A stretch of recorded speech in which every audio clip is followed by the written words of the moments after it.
The first time I realized I didn't really know my husband was when a woman I'd never seen before fainted beside his casket.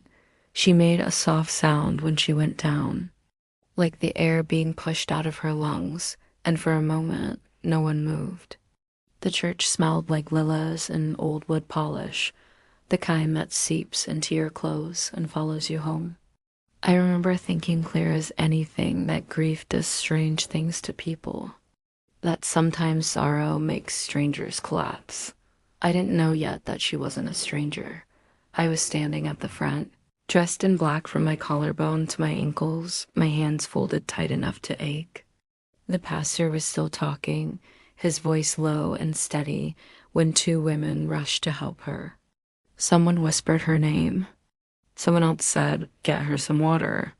I stared at her face as they lifted her, creased with grief, pale as paper, and felt something cold move through me. Not jealousy, not anger, just confusion. The kind that leaves you hollow. That was the moment my life cracked open. But I'm getting ahead of myself. Before that day, before the Lila. The murmurs, the woman on the floor, I believed I had a good marriage. Not a perfect one, but a real one. The kind you build slowly, brick by brick, with shared mornings and quiet nights, and an understanding that some questions don't need answers. My husband, Raymond, and I had been married for 26 years. We met when I was 32 and tired of first dates that felt like job interviews. He was steady. That's what drew me in. He wasn't loud or charming in a way that demanded attention. He listened. He fixed things without being asked. He drank his coffee black and always rinsed his cup before setting it in the sink. We lived in a modest house on Maple Street, the kind of place where the floorboards creak in the same spots every time, and you learn to step around them without thinking. The porch light flickered no matter how many times Raymond said he'd replace it. The backyard had a stubborn patch of grass that never grew. No matter how much seed he spread. Our life was simple, predictable, and I liked it that way. Every morning, I woke before him. I liked the quiet before the world made its demands. I'd stand at the kitchen window, watching the sky lighten, listening to the hum of the refrigerator and the distant bark of someone else's dog. Raymond would come in eventually, rubbing sleep from his eyes, kissing the back of my neck like it was muscle memory. "You're up early," he'd say. "Every time, I am," I'd answer. On Sundays, we went to church. We sat in the same pew. We bowed our heads at the same time. People knew us as a pair, Raymond and Clara. Dependable, solid, the kind of couple younger folks said they wanted to be someday. We didn't have children. That was a quiet grief we carried together. It shaped us in ways I didn't understand until later. We became very focused on each other, on routine, on keeping things steady. There were no school events or college tuition to distract us, just work, home, and the slow rhythm of years passing. Raymond worked in logistics for a regional company. Long hours sometimes, occasional travel, nothing that ever felt suspicious to me. He'd call at night, complain about hotel pillows, ask what I'd made for dinner, save me some. He'd joke. I always did. If there were signs, if there were cracks, I didn't see them. Or maybe I didn't want to, because life was already full enough. Because loving someone for that long teaches you how to smooth over the rough edges, how to let small things go. There were moments, though. Small ones. The kind you only notice in hindsight, like how he guarded his phone more than he used to. Not in an obvious way. Just a slight turn of his body when he texted. A habit of taking calls outside, even when the weather was cold. "Work," he'd say. Shrugging on his coat, I believed him. Or the way he insisted on driving himself to certain meetings, even when they were on weekends. He'd come back tired but distant, like his mind was still somewhere else. "You okay?" I'd ask. "Just worn out," he'd say, giving me that small smile that used to reassure me, and it did. For a long time, the night before he died, we ate soup for dinner. Chicken noodle from a can. I apologized for not cooking. He waved it off. Doesn't matter, he said. It's good. We watched the news in silence. I remember thinking how ordinary it all felt. How safe. He died in his sleep. The doctor said it was his heart. Sudden. No pain. A mercy, they called it. I clung to that word, mercy, as the house filled with casseroles and quiet condolences. People hugged me too tightly. They told me how lucky I was to have had such a good man. How blessed I'd been. I nodded. I thanked them. I believed them. The funeral was 4 days later. That's when I saw her, the woman who collapsed beside his casket, the woman who cried his name like it belonged to her dot and standing there. Surrounded by hymns and sympathy, I felt the first tremor of a truth I wasn't ready to face. Not yet, because grief, I told myself, makes people strange, and sometimes it hides the sharpest betrayals until you're too tired to run from them. After the service, the church hall filled the way it always did with the clatter of folding chairs, the soft scrape of shoes on tile, the smell of ham sandwiches and instant coffee. People spoke in low voices as if grief could be startled by noise. I stayed near the front, accepting hugs and condolences like a duty. My cheeks hurt from holding my face in a shape that looked composed. Inside, everything felt loose.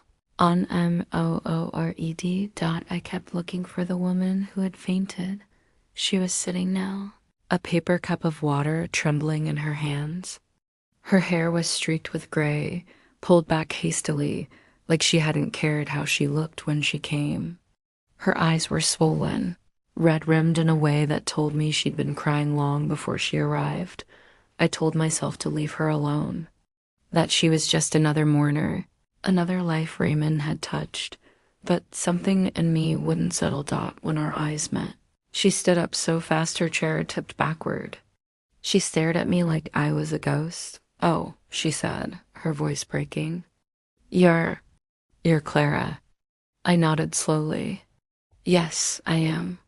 She swallowed hard, her hands twisted together, knuckles white. "I'm so sorry. I didn't mean to cause a scene." "That's all right," I said. The words came out automatically, polite and empty. "It's been a difficult day." She hesitated, like she was balancing on the edge of something dangerous. Then she said, "He talked about you." "All the time." A strange chill ran through me. "He did." She nodded. "Yes, he loved you very much." The room seemed to tilt. I felt like I was standing on the edge of a dock, looking down into dark water. "Did you work with my husband?"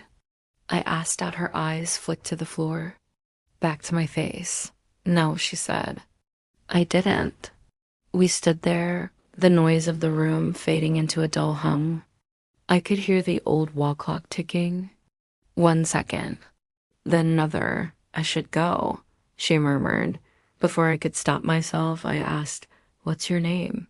She closed her eyes, just for a moment. When she opened them, there was resignation there, like someone who had been waiting a long time for a door to open. "Lillian," she said. But he called me Lily. My husband had never called anyone Lily, not that I knew of. She left soon after. Slipped out quietly, like she'd never been there at all, but she stayed with me. That night, after the last dish was washed and the house went still, I sat alone in the living room. Raymond's jacket hung on the back of his chair. I picked it up without thinking, pressed my face into the fabric. It smelled faintly of his cologne and something else I couldn't place, soap that wasn't ours. I told myself grief was playing tricks on me, but when I checked his phone, my hands shaking so badly I almost dropped it, I found a message thread saved under the name Aldu. The last message was from 3 days before he died. "I miss you already. Call me when you land. Love you. Love you." I sat there for a long time, staring at those words until they blurred. My chest felt tight, like I couldn't draw a full breath. I didn't cry. Not then. I told myself there had to be an explanation. That Al could be anyone. A coworker, a friend, someone he'd helped. But my fingers kept moving, scrolling up through months of messages. Small talk, shared jokes, complaints about traffic, mentions of weekends that hadn't included me. I'll see you. Friday dot, she doesn't know. That one stopped me cold. I set the phone down like it had burned me dot the next morning. I called my sister Helen. She lived 2 towns over, close enough to come by when things went wrong. I didn't tell her everything, just enough. I think Raymond was hiding something from me, I said. There was a pause on the line. Hiding what, Clara? I don't know, I whispered. But there was a woman at the funeral. And messages. Helen exhaled slowly. Do you want me to come over? Yes, I said, my voice cracking for the first time since the funeral. Please. We sat at my kitchen table, the same one where Raymond and I had eaten soup days before. I showed her the phone. She read in silence, her jaw tightening with each line. Oh, Clara, she said finally. I'm so sorry. What do I do? I asked. He's gone. I can't ask him. I can't confront him. Helen reached across the table, covered my hand with hers. You find the truth, she said gently. Not for him. For you. It took me 3 days to work up the courage to call the number saved under L. When I did, my heart pounded so loudly I was sure she could hear it. She answered on the second ring. Hello? It's Clara, I said. Raymond's wife. Silence stretched between us, thick and heavy. I know, she said quietly. I need to see you. Another pause. Then, all right. We met at a small cafe on the edge of town. Neutral ground. I arrived early, chose a table near the window. My hands shook around my cup.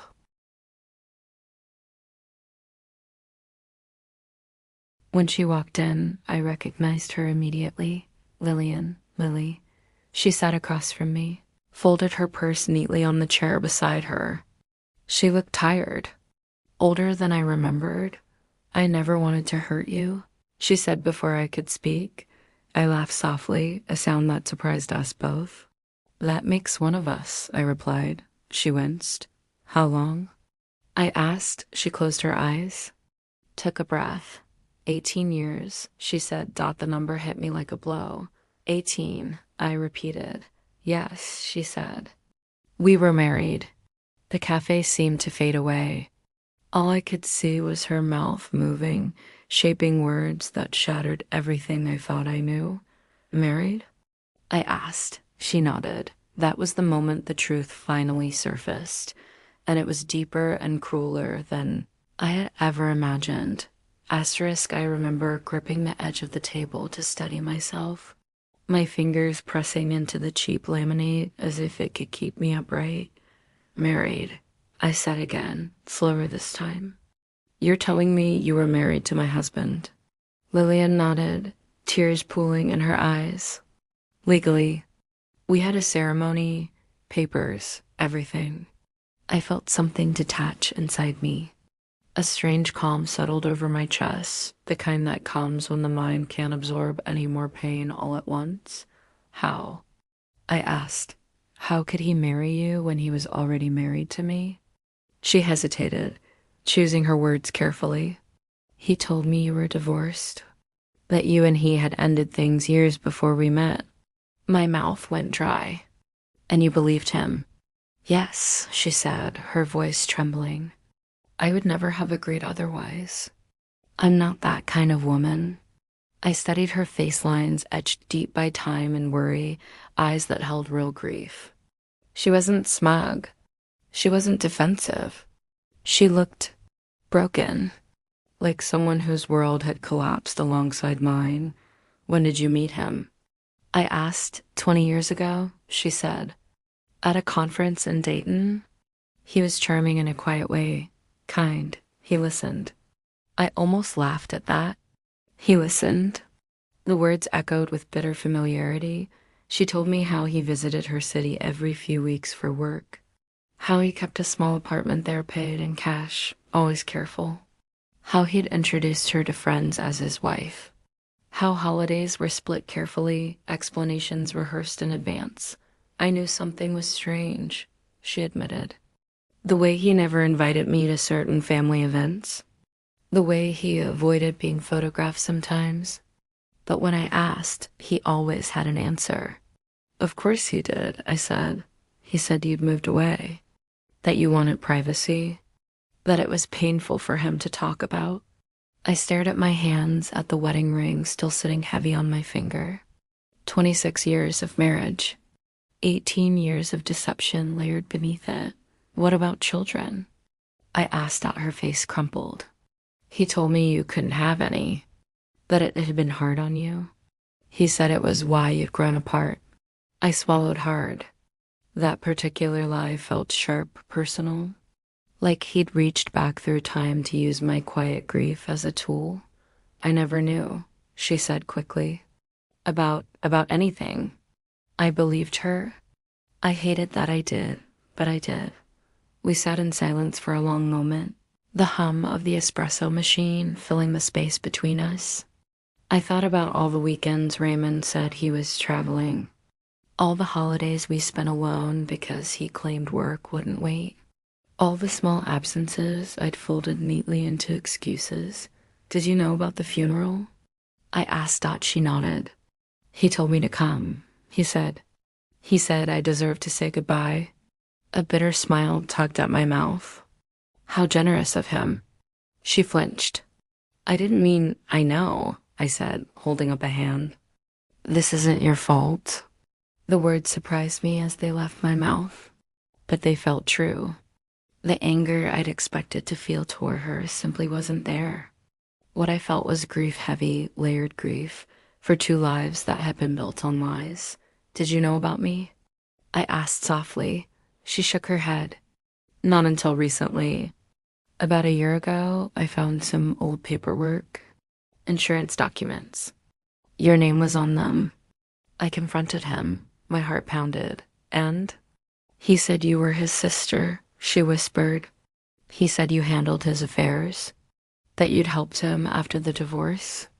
I closed my eyes. I could almost hear his voice saying it, smooth, reasonable, confident. Did you believe him? I asked. She hesitated. I wanted to. That answer held more truth than a clean yes or no ever could. He promised to explain everything, she went on, to make things right. He said he'd tell you the truth. He said he just needed time. I let out a slow breath. He ran out of time. Yes, she said. And so did I. When we stood to leave, I felt older than I had ever felt before. Not just in years, but in understanding. The world had shifted, and I was standing in a place I hadn't known existed. What happens now? She asked quietly. I thought about that as I drove home. The radio off, the road stretching ahead of me like an unanswered question. What did happen now? The days that followed were a blur of paperwork and polite conversations. Death certificates, bank statements, condolence cards. People continued to tell me how wonderful Raymond had been, how devoted. I smiled. I thanked them. I swallowed the truth like a stone, but the truth doesn't stay. Buried forever. It started with a lawyer. I sat across from him in a small office that smelled faintly of dust and ink. He flipped through a folder, his brow furrowing. There's something unusual here, he said. I braced myself. Your husband listed another spouse on one of his retirement accounts. My pulse thudded in my ears. Another spouse? Yes, he said carefully. Lillian Harper. The name landed between us, solid and undeniable. So it's real, I said. I'm afraid so, he replied. Legally speaking, this complicates matters. Complicate. That was a polite word for it. Because suddenly, everything I thought was mine, our house, our savings, the life we'd built was no longer certain. Betrayal wasn't just emotional anymore, Dot. It was tangible, and it was about to become very public. I left the lawyer's office with a folder tucked under my arm and a knot in my stomach that wouldn't loosen. The sun was too bright for how I felt inside. Cars passed. People laughed on the sidewalk. The world carried on, indifferent to the fact that my marriage had just been reduced to a legal question mark. That night, I spread the documents across the dining table. Papers I'd signed without reading too closely. Accounts I trusted Raymond to manage. Beneficiaries listed in careful handwriting. That wasn't mine. His Lillian's single quotes S name appeared more than once. I sat there until the house grew cold, the ticking clock loud in the silence. Every so often, I'd reach for my ring, twisting it slowly. Like I could rewind time if I turned it enough. I didn't sleep. The next morning, I called Lillian. "I need to talk," I said. She came over that afternoon, her shoulders tense, her eyes wary.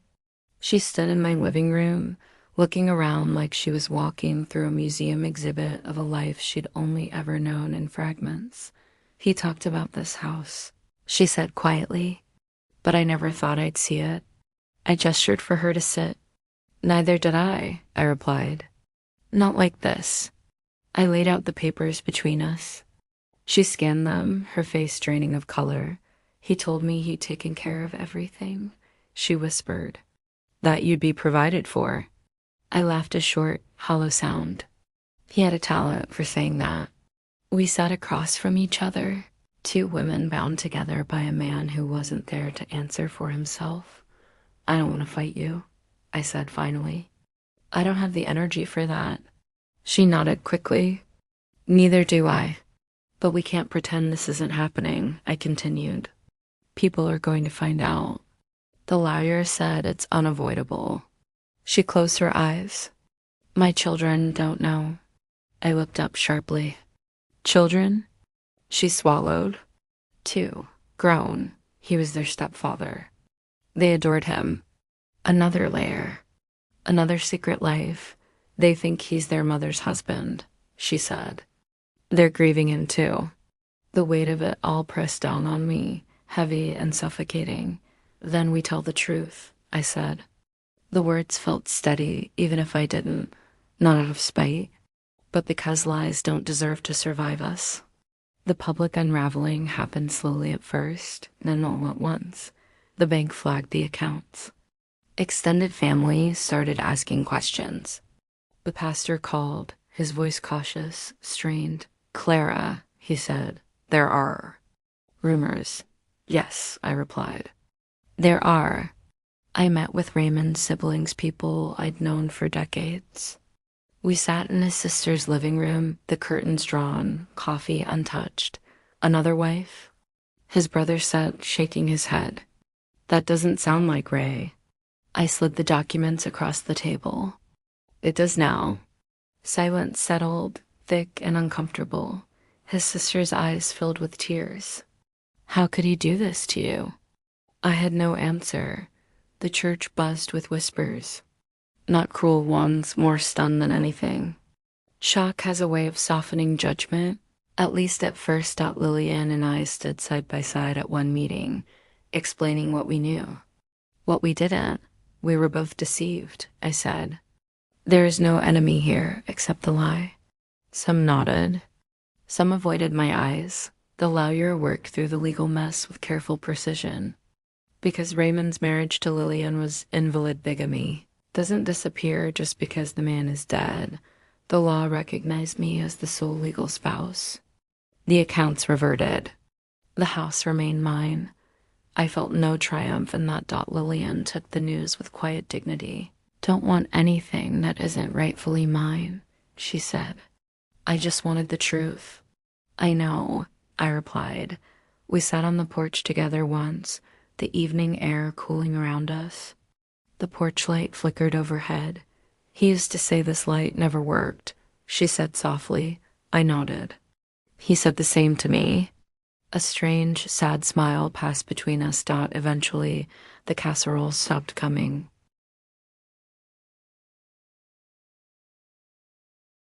The condolences slowed. Life, stubborn and persistent, began to push forward. One afternoon, I opened a drawer in the bedroom and found a stack of letters. My name wasn't on them. Lillian's was. I didn't read them. Some things don't need to be known to heal. I took my ring off that night, set it gently in the drawer. My finger felt lighter and lonelier without it. Grief doesn't follow rules. It doesn't move in straight lines. Some days I miss Raymond fiercely. Other days, the anger flared hot and sudden, but beneath it all, something else was taking shape. Clarity. Because once the lie was exposed, it lost its power, and I was finally free to begin again, not as someone's wife, but as myself. Healing didn't arrive all at once. It came in fragments, small, ordinary moments that felt unfamiliar without the weight of pretending. The first was the morning I woke up and reached for the other side of the bed, only to find it cold and empty. Instead of pulling the covers tighter and sinking back into grief, I sat up. The room was quiet in a way that felt honest. No secrets breathing beside me. No lies resting in the dark. I made coffee and drank it at the kitchen table, not standing at the window like I used to. The sun came in through the curtains, landing on the worn surface where Raymond and I had shared so many meals.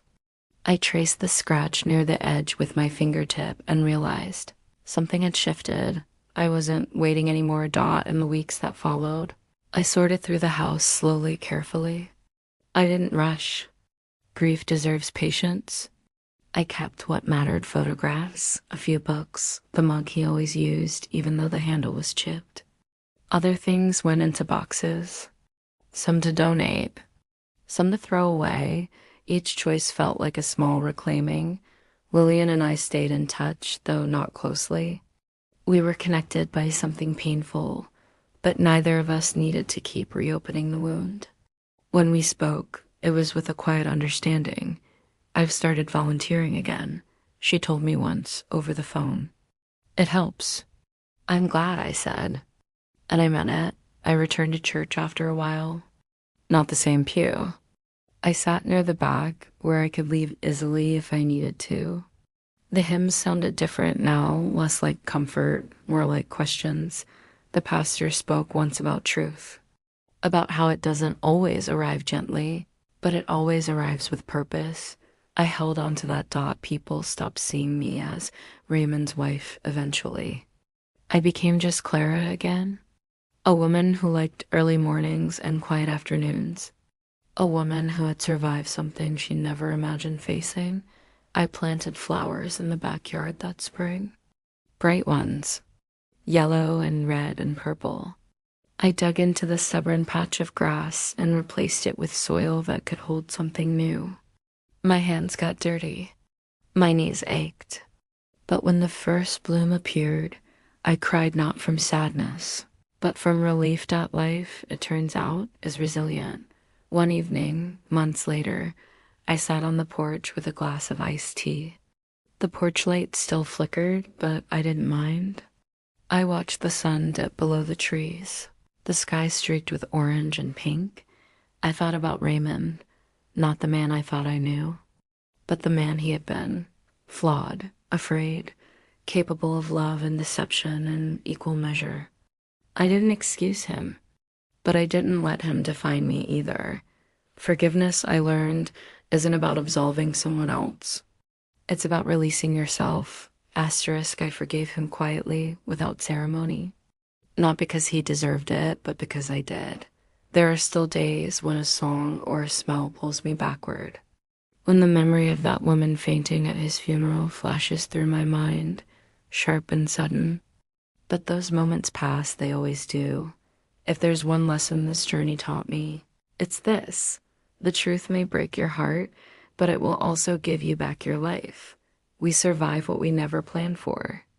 We grow from what we never asked to know, and sometimes, standing in the ruins of what you thought was real, you discover the strength you didn't realize you had. I'm not the same woman I was before that funeral. I'm stronger, quieter, more honest with myself, and I'm finally at peace.